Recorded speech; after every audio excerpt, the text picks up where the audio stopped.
வணக்கம். சொல் அல்லது வார்த்தை என்ற பொருள்படக்கூடிய மொழி, மூவகை மொழி இருக்கிறது. மொழின்னா சொல்லுன்னு சொல்லலாம், வார்த்தைன்னு சொல்லலாம். தனி மொழின்னா என்னென்னு கேட்டால், தனியாக நின்று பொருள் தருவது.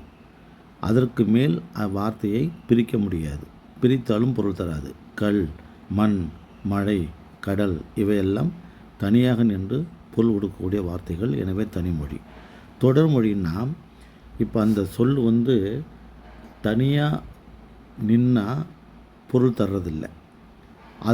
அதோடு சேர்ந்து ஒரு வார்த்தையை நாம் சொல்லுகிற போது தான், தொடர்ந்து ஒரு வார்த்தையை, ஒரு மொழியை நாம் சொல்லுகிற போது தான் அது பொருளை தருகிறது. இப்போ கடமை என்று சொல்வதை விட கடமை செய், ஆறுதல், ஆறுதல் கூறு, இவையெல்லாம் தனியாக பொருள் கொடுப்பதை விட தொடர் மொழியாக வேறு ஒரு வார்த்தையோடு சேர்கிற போது முழுமையான பொருளை தருகிறது. பொதுமொழினா என்னென்னு கேட்டால், பிரிக்காத போது ஒரு பொருளையும் பிரிக்கிற பொழுது மற்ற பொருளையும் தருவது பொதுமொழி.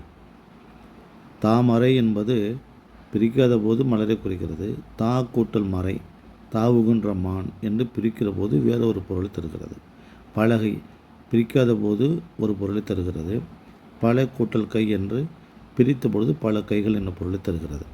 இவ்வாறு சொற்கள் அதாவது மொழியானது மூவகை இருக்கிறது. தனிமொழி, தொடர்மொழி, பொதுமொழி.